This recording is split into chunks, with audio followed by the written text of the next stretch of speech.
I'm too tired to be doing this. Give the people what they want. You know, I have tried to make this video many times, but I don't know where people get the time or the energy or the ability to justify and explain the origin of their college meme account. And that's what I'm gonna do right now. Ugh.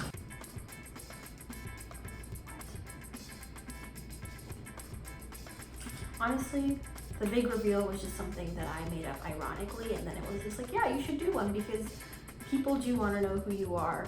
And now, employees at the school and large chunks of each class on campus has heard of you. And I'm like,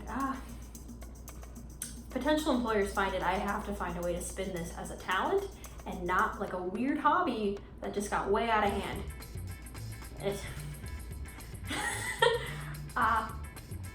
Let's answer the questions. Let's address everything, including my sociopathic level of lies. You know what? I also have some mixed feelings about Marymount Memehattan. We're gonna talk about it. We're gonna delve into this. So my name is Billie Senga, and I was Memehattan, and a lot of people were wrong. A lot of people I got to know in weird contexts, and a lot of people I just didn't trust enough to tell when they did assume that it was me.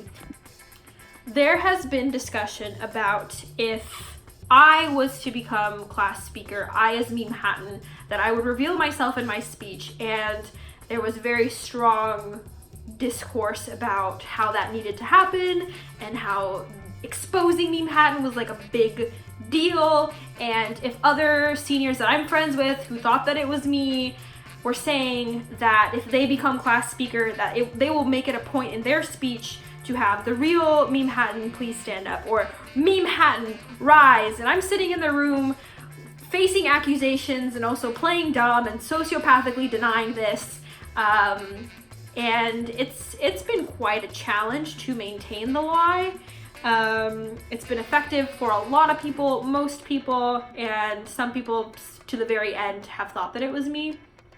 And I've just, in my lies, I've been like, I totally get why you would think it was me, because I, in general, as a student, have made a lot of memes and am very active on campus. I'm very critical of things on campus, but I also participate and support a lot of things.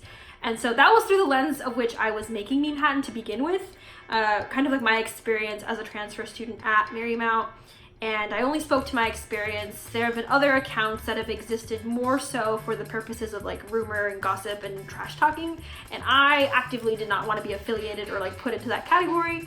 And I'm thankful that like people would kind of feel more positively about Memehattan. It's more like a wholesome, harmless account. But my intentions were to just have fun with it and have it just be like an account that speaks to the Marymount experience through the lens that I was experiencing it through, and to just like have fun. And for the most part it was, but then there are moments where it would get out of control. There are moments where like the Monitor wanted to publish an expose and people wanted to like corner me and like actively investigate and would DM the account with accusations, and like some of the descriptions about when I would, as Memehattan, ask people to guess what I look like or who I am, people got very, very detailed in describing Billie. And I was like, okay, kind of wild. And so I made another like poll on Instagram asking people what questions they would want me to answer in a Q&A video after I do the big reveal. At the time of me filming this, I don't know if I was class speaker. I didn't plan the reveal at all. I think Marymount Memehattan just kind of took on its own identity and became popular for mostly good reasons. And it just got really funny. Some of you were wrong, some of you were mean, some of you I've interacted with and made eye contact with but never really knew you as Billie. Some of you have overshared things in DMs to me. Some of you I have been in the elevator with and posted a meme and watched you like it within seconds. And that's just crazy. Let's just get into questions. Let's do that. All your questions, all of them that I've been getting relentlessly for months. Okay.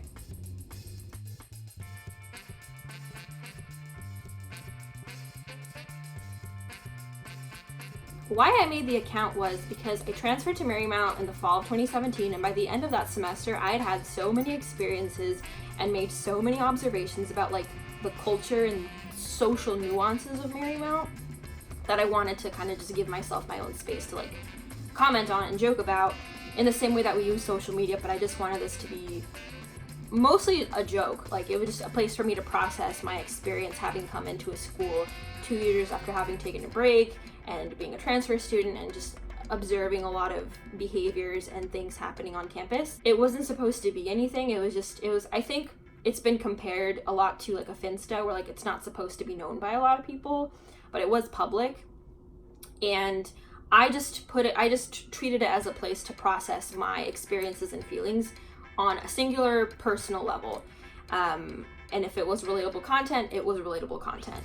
When it started getting traction, I think it was because first year students coming in as class of 2022 and transfer students coming in during the spring semester and the following academic year, which would have been the beginning of my senior year, they had found it because I had started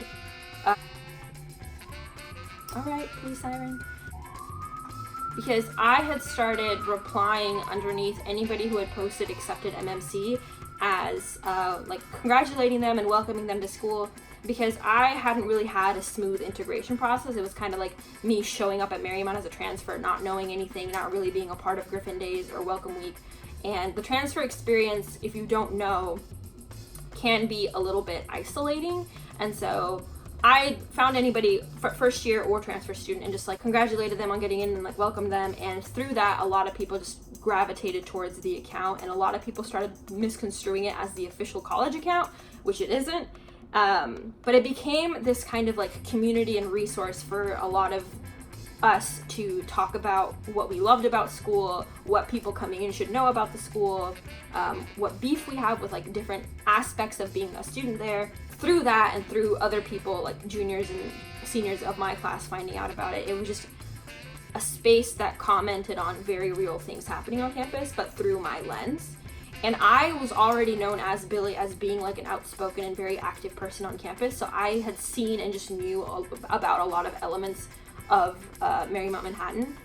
And I'm glad that I had a reputation of being like outspoken and critical, but also being very school spirited and being very involved on campus. And so thankfully I wasn't immediately associated with like this like more so critical account. And I also wasn't known for being a Shawn Mendes stan. So the reason why there was so much Shawn Mendes content and why it was so concentrated with that was because the summer before I moved and came to Marymount, Shawn Mendes was everywhere. He was just playing on everything. And the first day that I showed up on campus during Welcome Week, There's Nothing Holding Me Back was blasting in the Commons. And so that also drew attention away from me because people weren't like, Billie's not who I would think listens to Shawn Mendes. Not true, don't make assumptions. He just has a very meme-worthy face. He's a very versatile person to use as on a meme account if anyone's thinking of doing that. I think people think that the loudest and most extroverted voices and also people who like have sassy content, majority of the time that people didn't start guessing that it was me, I was assumed to be a gay white man, probably in the musical theater program. I'm none of those things. The only people who knew about it were my roommates, like my direct roommates. So the one that I had dormed with, never talked about it, never talked to her. And my current roommate, who actually isn't my current roommate because she moved out earlier this week, and I'm still quite sad about it, Alyssa. But I would come home, like, that was a close one, and I would just debrief the day of like how awkward or close to getting revealed I got as memehattan, and we just had so much fun. I would just come back home with like ridiculous updates. It was like crazy. But that was super fun. It's just like getting to take like the mask off or putting the mask on, and really how much I got to observe when people didn't know that it was the same person. The whole point of keeping it anonymous was to just keep it fun and to like, it wasn't supposed to ever have the attention that it got at all, and not that it even got that much, but relatively it did, considering how much I heard about it as a student and how much interaction I got from staff and faculty and people's parents and alumni finding it. Like, I was like, oh, it's getting access to like so many people. And if it wasn't anonymous, it would just draw attention to the fact that, like, did you hear what Billie wrote? Or who was Billie talking about? Like, it's just nicer to just be this, like, separate figure that's kind of, like, overlooking Marymount as an experience rather than a name to a face. And I think it also gave more strength and validity to what I was saying if multiple people could relate to it. And it was people who I was friends with, it was people who didn't know me at all, it was people who I had, like, very minor interactions with or was just acquaintances and classmates with, and I didn't want them to have the lens of like, this came from Billie and it should be received a certain way. And the anonymity just forced people to really process what I was saying as what it was. People did guess correctly, and I had to awkwardly navigate that, and I tried to just like never actually outwardly deny it and lie because I didn't want to be dishonest about it. But then I just started delving into sociopath territory, and I'm like, I don't know what's happening.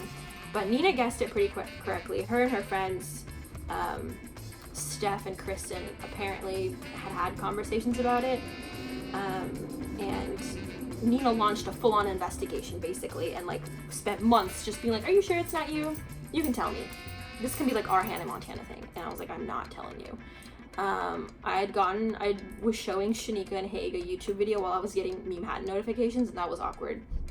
And then I had to deny that, be like, yeah, I'm logged into it, but that doesn't mean I'm them. Like, maybe multiple people are logged into it. Maybe memehattan's more than one person. I just lied so much. Oh my god, it was just so awkward to dodge all of that. Any senior who hung out in the SOS room, which is the student organization suite on the 3rd floor of Carson Hall, they were just brainstorming like crazy about how it's me and how I need to do a big reveal. And when I became class speaker, they're like, you need to either call out memehattan and tell them to rise, or if it's you need to reveal yourself. And so any poll I did about what the reveal needed to look like, or any guesses about who I am, started to get more and more accurate and started to get more and more bold. And Romello was basically equating it to the scene in The Dark Knight where the Joker is in the audience and as a regular person. And it just got really freaky, and I didn't know what to do with it, and I got overwhelmed at times, but for the most part I was just having a lot of fun, which is what the count was supposed to be about. And then Carly Schneider stopped me when I was on my way to the media center. I was like, hey, quick question. Are you memehattan? And I was like, I know who they are. No, but I know who they are. That's like the main thing that I would frequently say, is that I knew who they were.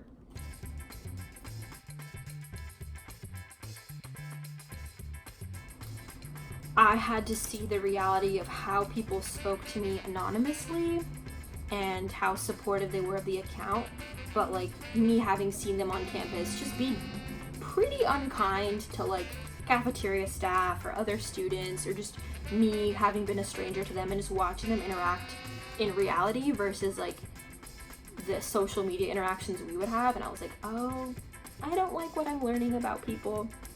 The monitor staff had the school newspaper staff that I wrote for also drew a lot of attention to it.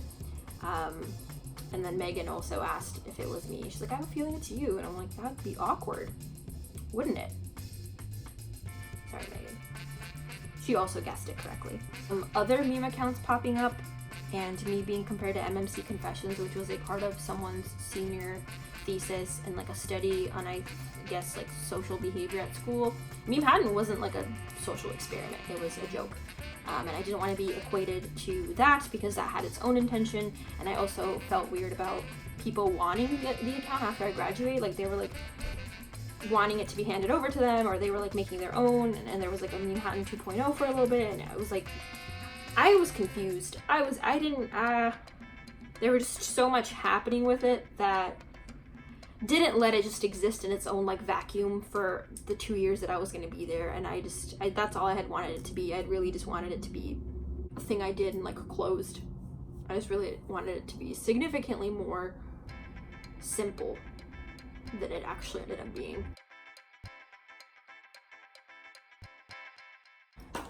And then the big reveal, just there were so many opportunities, and it got harder and harder to not burst out laughing at how many things I was hearing about myself technically, or people's ideas and conspiracy theories, and it got crazier. And so I was never going to say it in my speech because graduation was about all of us, and I did not want to draw attention to a meme account. That's not what that space needed to be about. But at the last minute, it wasn't in the final draft of the speech, I did kind of throw in a hint. We are the folks who made this place simultaneously feel like a musical. A short film, a case study, an open forum, a science experiment, a bully pulpit, a meme page. At the fact that a meme page was a big part of the culture of the senior class, at least from the amount of seniors that I interacted with, which was like a huge chunk of them. I'm sure there's a bunch of people who were like, what is going on? What is this meme account? Never heard of it, never followed it, never really cared about it. But graduation was never going to be about that. It was going to be about graduation. And then I just really wanted to exist as a person that wasn't attached to Marymount at all. I was already a very active student leader, and I was the president of the Cinemaniacs, which was like my biggest passion the past 2 years. And I wanted to kind of step away from the identities that I had attached to my college experience specifically, and I just didn't want to make memes for a little bit that were like about college after I'd graduated. And so I just gave myself some buffer time and then set June 8th to be the day that I just make a YouTube video and handle all the curiosity and put Memehattan to bed. And if you are upset with me, if you are confused, I'm still open to conversation. I'm a relatively approachable person, despite first impressions that people have gotten from me, which is interesting. And I do make a lot of other digital media content and art and films and books, and they are all linked below. If you're not someone who's going to scroll into the description box or subscribe, you can go to my personal Instagram, which is also my art Instagram, and that's Jazz Instagram. There's also Pastel Punjabi, which is an astrology and zine based account. There is Cosmic Content, which I run with two of my best friends from college, Brunel and Shanika, who I lied to about Memehattan, and I'm sorry, and I hope that doesn't mean that we've decided to not have a company anymore. So there's other facets to find me. I've written a couple of books and I'm working on my third. I do open mics throughout the city.